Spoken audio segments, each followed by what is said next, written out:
नमस्कार विद्यार्थी मित्रांनो, आपण इयत्ता 6वी ते 12वीच्या पाठ्यपुस्तकातील इतिहास आणि नागरिकशास्त्र या विषयांवरील जी 1000+ प्रश्नांची सिरीज सुरू केलेली होती त्यामधील हा 5वा व्हिडिओ आहे. तर चला पाहूया आपला पहिला प्रश्न काय आहे. प्रश्न क्रमांक 1. राजकोट येथे रेड क्रॉस सोसायटीची शाखा कोणी उघडली? आणि आपलं उत्तर आहे रखमाबाई जनार्दन सावे यांनी राजकोट येथे रेड क्रॉस सोसायटीची शाखा उघडलेली होती. पुढचा प्रश्न आहे प्रश्न क्रमांक 2. पहिल्या भारतीय महिला डॉक्टर कोण होत्या? आणि आपलं उत्तर आहे डॉक्टर आनंदीबाई जोशी या पहिल्या भारतीय महिला डॉक्टर होत्या. पुढचा प्रश्न आहे प्रश्न क्रमांक 3.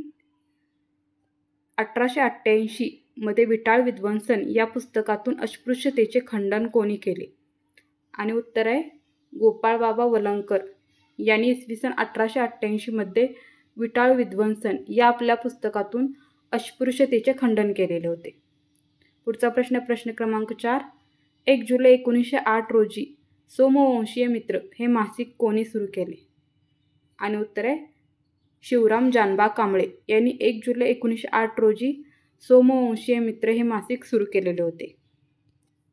पुढचा प्रश्न आहे प्रश्न क्रमांक 5. तमिळनाडूमध्ये अस्पृश्यता निर्मूलनाची चळवळ कोणी उभारली? आणि उत्तर आहे तमिळनाडूमध्ये पेरियार रामस्वामी यांनी अस्पृश्यता निर्मूलनाची चळवळ उभारलेली होती. पुढचा प्रश्न आहे प्रश्न क्रमांक 6. दलितांच्या प्रगतीसाठी 1906 मध्ये डिप्रेस्ड क्लासेस मिशन ही संस्था कोणी सुरू केली? आणि उत्तर आहे दलितांची प्रगती व्हावी यासाठी 1906 मध्ये महर्षी विठ्ठल रामजी शिंदे यांनी डिप्रेस्ड क्लासेस मिशनची स्थापना केलेली होती. पुढचा प्रश्न आहे प्रश्न क्रमांक 7. आंतरजातीय विवाहास कायदेशीर मान्यता देणारा कायदा कोणत्या संस्थानात मंजूर करण्यात आला?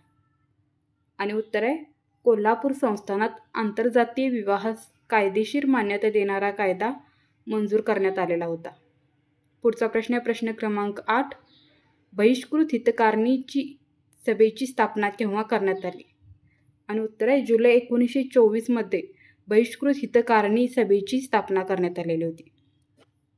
पुढचा प्रश्न आहे प्रश्न 9.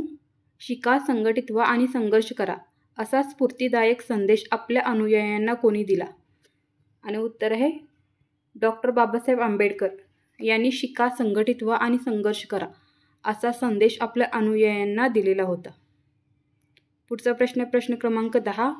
डॉक्टर बाबासाहेब आंबेडकर व त्यांच्या अनुयायांनी महाड येथे चवदार तळ्यावर सत्याग्रह का केला? आणि उत्तर आहे सार्वजनिक पाणवठे हे अस्पृश्यांना खुले व्हावेत यासाठी डॉक्टर बाबासाहेब आंबेडकर आणि त्यांच्या अनुयायांनी महाड येथे चवदार तळ्यावर सत्याग्रह केलेला होता. पुढचा प्रश्न आहे 11. विषमतेचा पुरस्कार करणाऱ्या मनुस्मृतीचे दहन कोणी केले? आणि उत्तर आहे विषमतेचा पुरस्कार करणाऱ्या मनुस्मृतीचे जे दहन आहे ते डॉक्टर बाबासाहेब आंबेडकर यांनी केलेले होते. पुढचा प्रश्न आहे प्रश्न क्रमांक 12. नाशिकच्या काळाराम मंदिरामध्ये दलितांना प्रवेश मिळावा यासाठी 1930 मध्ये कोणी सत्याग्रह सुरू केला? त्याचे नेतृत्व कोणी केले? तर कर्मवीर दादासाहेब गायकवाड यांनी नाशिकच्या काळाराम मंदिरामध्ये दलितांना प्रवेश मिळावा यासाठी जो सत्याग्रह 1930 साली झाला होता त्याचे नेतृत्व केलेले होते. पुढचा प्रश्न आहे प्रश्न क्रमांक 13. समाजात जागृती निर्माण करण्यासाठी आणि दुःखांना वाचा फोडण्यासाठी मूकनायक, बहिष्कृत भारत, जनता, समता अशी वृत्तपत्रे कोणी सुरू केली? तर ही सर्व वृत्तपत्रे आहेत मूकनायक, बहिष्कृत भारत, जनता, समता ही सर्व डॉक्टर बाबासाहेब आंबेडकरांनी समाजात जागृती निर्माण करण्यासाठी केलेली होती. पुढचा प्रश्न आहे प्रश्न क्रमांक 14. स्वतंत्र मजूर पक्ष कोणी स्थापन केला? आणि याचे उत्तर आहे डॉक्टर बाबासाहेब आंबेडकर यांनी स्वतंत्र मजूर पक्षाची स्थापना केलेली होती. पुढचा प्रश्न आहे प्रश्न क्रमांक 15. दलितांचे प्रश्न प्रभावीपणे मांडण्यासाठी डॉक्टर बाबासाहेब आंबेडकरांनी शेड्यूल कास्ट फेडरेशनची स्थापना कोणी केली? केव्हा केली? इथं कोणी केलीच्या ठिकाणी केव्हा केली येईल.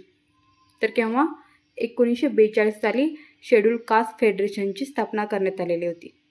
पुढचा प्रश्न प्रश्न क्रमांक 16. डॉक्टर बाबासाहेब आंबेडकरांनी 1956 नागपूर येथे आपल्या असंख्य अनुयायांसह कोणत्या धर्माचा स्वीकार केला? तर 1956 साली नागपूर या ठिकाणी आपल्या असंख्य अनुयायांसह डॉक्टर बाबासाहेब आंबेडकरांनी बौद्ध धर्माचा स्वीकार केलेला होता. पुढचा प्रश्न आहे प्रश्न क्रमांक 17. अमळनेरच्या गिरणी कामगार युनियनचे अध्यक्ष कोण होते? तर कोण होते? साने गुरुजी हे अमळनेरच्या गिरणी कामगार युनियनचे अध्यक्ष होते. प्रश्न क्रमांक 18. 1930 साली कोणत्या प्रसिद्ध कवीने स्वतंत्र मुस्लिम राष्ट्राचा विचार मांडला? तर 1930 साली डॉक्टर मोहम्मद इक्बाल या कवीने स्वतंत्र मुस्लिम राष्ट्राचा विचार मांडलेला होता. पुढचा प्रश्न आहे प्रश्न क्रमांक 19. पाकिस्तानची कल्पना कोणी मांडली? आणि आपलं उत्तर आहे चौधरी रहमत अली यांनी पाकिस्तानची कल्पना मांडलेली होती. प्रश्न 20. द्विराष्ट्र सिद्धांत मांडून पाकिस्तान या स्वतंत्र मुस्लिम राष्ट्राची मागणी कोणी केली? तर ही जी मागणी आहे ती बॅरिस्टर मोहम्मद जिना यांनी केलेली होती. पुढचा प्रश्न आहे प्रश्न 21. जून 1945 वेव्हेल योजना कोणी तयार केली? आणि याचं उत्तर आहे जून 1945 व्हाईसराय लॉर्ड वेव्हेल यांच्या अध्यक्षतेखाली वेव्हेल योजना तयार करण्यात आलेली होती. पुढचा प्रश्न प्रश्न क्रमांक 22. 1946 मार्चमधील त्रिमंत्री योजनेमध्ये कोणत्या ब्रिटिश मंत्र्यांचा समावेश होता? आणि याचं उत्तर आहे 1946 मार्चमध्ये जी त्रिमंत्री योजना तयार करण्यात आली त्यामध्ये पॅथिक लॉरेन्स, स्टॅफर्ड क्रिप्स आणि एव्ही अलेक्झांडर या मंत्र्यांचा समावेश होता. हे सर्व ब्रिटिश मंत्री होते. पुढचा प्रश्न आहे प्रश्न क्रमांक 23. 1947 पूर्वी व्हाईसराय वेव्हेल यांनी स्थापन केलेल्या हंगामी सरकारचे प्रमुख कोण होते? आणि उत्तर आहे 1947च्या पूर्वी व्हाईसराय वेव्हेल यांनी एक हंगामी सरकार स्थापन केलेले होते आणि या हंगामी सरकारचे प्रमुख पंडित जवाहरलाल नेहरू होते. पुढचा प्रश्न प्रश्न क्रमांक 24. भारतातील सत्तांतरांच्या पार्श्वभूमीवर कोणाची भारताचे व्हाईसराय म्हणून नियुक्ती केली गेली? तर भारताचे सत्तांतर झाल्यानंतर त्या पार्श्वभूमीवर लॉर्ड माउंटबॅटन यांची भारताचे व्हाईसराय म्हणून नियुक्ती केलेली होती. पुढचा प्रश्न आहे प्रश्न क्रमांक 25. माउंटबॅटन योजनेच्या आधारे इंग्लंडच्या पार्लमेंटने भारताच्या स्वातंत्र्याचा कायदा केव्हा संमत केला? तर हा कायदा 18 जुलै 1947 रोजी संमत केलेला होता. पुढचा प्रश्न प्रश्न क्रमांक 26. भारतीय स्वातंत्र्याच्या कायद्यानुसार भारताला स्वातंत्र्य केव्हा देण्यात आले? आणि उत्तर आहे हे उत्तर आपल्या सर्वांनाच माहिती आहे 15 ऑगस्ट 1947 रोजी आपल्याला स्वातंत्र्य भेटलेलं आहे. पुढचा प्रश्न प्रश्न क्रमांक 27. 30 जानेवारी 1948 रोजी कोणी गांधीजींची निर्घृण हत्या केली? आणि आपलं उत्तर आहे नथुराम गोडसे याने 30 जानेवारी 1948 रोजी गांधीजींची निर्घृण हत्या केलेली होती. पुढचा प्रश्न आहे प्रश्न क्रमांक 28. संस्थानांच्या विलिनीकरणाचा प्रश्न सोडवण्यासाठी कोणी मुत्सद्दीपणे मार्ग काढला? आणि उत्तर आहे त्यावेळचे जे भारताचे तत्कालीन गृहमंत्री होते सरदार वल्लभभाई पटेल यांनी संस्थानांच्या विलिनीकरणाचा प्रश्न सोडवण्यासाठी मुत्सद्दीपणे मार्ग काढलेले होते त्यावेळी. पुढचा प्रश्न आहे प्रश्न क्रमांक 29. 1947 पूर्वी कोणती संस्थाने भारतात विलीन झाली नाहीत? आणि याचं उत्तर आहे 1947च्या पूर्वी जुनागड, हैदराबाद आणि काश्मीर ही 3 जी संस्थाने आहेत ती भारतामध्ये विलीन झालेली नव्हते. पुढचा प्रश्न आहे प्रश्न क्रमांक 30. जुनागड संस्थान भारतात केव्हा विलीन झाले? आणि उत्तर आहे फेब्रुवारी 1948 रोजी जुनागड संस्थान जे आहे ते भारतामध्ये विलीन झालेलं होतं. पुढचा प्रश्न आहे प्रश्न क्रमांक 31. 1938 हैदराबाद स्टेट काँग्रेसची स्थापना कोणी केली? आणि उत्तर आहे स्वामी रामानंद तीर्थ यांनी 1938 हैदराबाद या ठिकाणी स्टेट काँग्रेसची स्थापना केलेली होती. पुढचा प्रश्न आहे प्रश्न क्रमांक 32. ऑपरेशन पोलो कोणत्या संस्थानाच्या बाबतीत करण्यात आले? आणि उत्तर आहे ऑपरेशन पोलो हे हैदराबाद संस्थानाच्या बाबतीत करण्यात आले आणि त्यानंतर हैदराबाद संस्थान हे आपल्या भारतामध्ये विलीन झालेलं होतं. पुढचा प्रश्न आहे प्रश्न क्रमांक 33. हैदराबाद संस्थान भारतात विलीन कधी झाले? उत्तर आहे 17 सप्टेंबर 1948 रोजी हैदराबाद संस्थान भारतामध्ये विलीन झालेले आहे. प्रश्न क्रमांक 34. 17 सप्टेंबर हा हैदराबाद मुक्तीसंग्रामाचा दिवस मराठवाड्यात काय म्हणून साजरा केला जातो? आणि याचं उत्तर आहे 17 सप्टेंबर हा हैदराबाद मुक्तीसंग्रामाचा दिवस मराठवाड्यामध्ये मराठवाडा मुक्ती दिन म्हणून साजरा केला जातो. पुढचा प्रश्न आहे प्रश्न 35. काश्मीर संस्थान भारतात विलीन होण्यापूर्वी काश्मीर संस्थानचा राजा कोण होता? आणि उत्तर आहे काश्मीर संस्थान हे भारतात विलीन होण्याच्या अगोदर काश्मीरचा जो राजा होता तो होता राजा हरिसिंग. पुढचा प्रश्न आहे प्रश्न क्रमांक 36. काश्मीर संस्थान भारतात केव्हा विलीन झाले? उत्तर आहे ऑक्टोबर 1947 मध्ये काश्मीर संस्थान हे भारतामध्ये विलीन झालेलं होतं. प्रश्न 37. 1945 मध्ये गोवा युथ लीग ही संघटना मुंबईत कोणी स्थापन केली? उत्तर आहे डॉक्टर टी.बी. कुन्हा यांनी 1945 मध्ये गोवा युथ लीग ही संघटना मुंबई या ठिकाणी स्थापन केलेली होती. पुढचा प्रश्न आहे प्रश्न क्रमांक 38. इसवी सन 1946 मध्ये गोवा मुक्तीसाठी सत्याग्रहाचा लढा कोणी सुरू केला? आणि उत्तर आहे डॉक्टर राम मनोहर लोहिया यांनी इसवी सन 1946 मध्ये गोवा मुक्तीसाठी सत्याग्रहाचा लढा सुरू केलेला होता. पुढचा प्रश्न आहे प्रश्न क्रमांक 39. गुजरातमधील दादरा आणि नगर हवेली येथील पोर्तुगीज वसाहती मुक्त करण्यासाठी कोणत्या दलाची उभारणी करण्यात आली? आणि उत्तर आहे आझाद गोमंतक या दलाची उभारणी करण्यात आलेली आहे.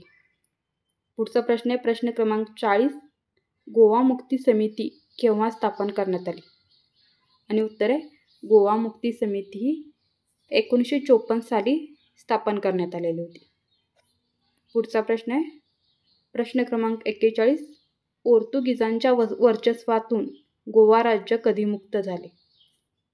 आणि याचं उत्तर आहे 19 डिसेंबर 1961 रोजी गोवा पोर्तुगीजांच्या वर्चस्वाखालून मुक्त झालेलं होतं. पुढचा प्रश्न आहे प्रश्न क्रमांक 42. महाराष्ट्र राज्याची निर्मिती केव्हा झाली? आणि याचं उत्तर आपल्या सगळ्यांनाच माहिती आहे 1 मे 1960 रोजी महाराष्ट्र राज्याची निर्मिती झालेली आहे. पुढचा प्रश्न आहे प्रश्न क्रमांक 43. इसवी सन 1946 पासून महाराष्ट्रात मराठी भाषिक राज्याची मागणी करणारी कोणती चळवळ सुरू झाली? तर ती चळवळ होती संयुक्त महाराष्ट्र चळवळ. पुढचा प्रश्न आहे प्रश्न क्रमांक 44. 1915 साली भाषावार प्रांतरचनेची मागणी कोणी केली? आणि याचं उत्तर आहे लोकमान्य टिळकांनी 1915 साली भाषावार प्रांतरचनेची मागणी केलेली होती. पुढचा प्रश्न आहे प्रश्न क्रमांक 45. 28 जुलै रोजी मुंबई येथे कोणाच्या अध्यक्षतेखाली महाराष्ट्र एकीकरण परिषद भरली? आणि याचं उत्तर आहे शंकरराव देव यांच्या अध्यक्षतेखाली 28 जुलै रोजी मुंबई या ठिकाणी महाराष्ट्र एकीकरण परिषद भरवली होती. पुढचा प्रश्न क्रमांक 46. 17 जून 1948 रोजी कोणाच्या अध्यक्षतेखाली भाषावार प्रांतरचनेसाठी दार कमिशनची स्थापना केली? आणि याचं उत्तर आहे न्यायाधीश S.K. दार यांच्या अध्यक्षतेखाली 17 जून 1948 रोजी दार कमिशनची स्थापना करण्यात आली. पुढचा प्रश्न क्रमांक 47. भाषावार प्रांतरचना निर्माण करण्याच्या परिस्थितीचा अभ्यास करण्यासाठी काँग्रेसने 29 डिसेंबर 1948 रोजी कोणती समिती नेमली? आणि याचं उत्तर आहे JVP समिती. याला त्रिसदस्य समिती असेही म्हणतात. ही समिती 29 डिसेंबर 1948 रोजी नेमलेली गेली. पुढचा प्रश्न आहे प्रश्न क्रमांक 48. JVP समिती म्हणजेच त्रिसदस्यीय समिती यामध्ये कोणत्या 3 सदस्यांचा समावेश होता? आणि याचं उत्तर आहे JVP समितीमध्ये पंडित जवाहरलाल नेहरू, वल्लभभाई पटेल आणि पट्टाभी सीतारामय्या या 3 सदस्यांचा समावेश होता. म्हणून या समितीला त्रिसदस्य समिती असेही म्हटले जाते. पुढचा प्रश्न आहे प्रश्न क्रमांक 49. मुंबई महापालिकेत मुंबईसह संयुक्त महाराष्ट्राचा ठराव कोणी मांडला? तर हा जो ठराव आहे तो आचार्य अत्रे यांनी मांडलेला होता. आणि आजचा आपला शेवटचा प्रश्न आहे प्रश्न क्रमांक 50.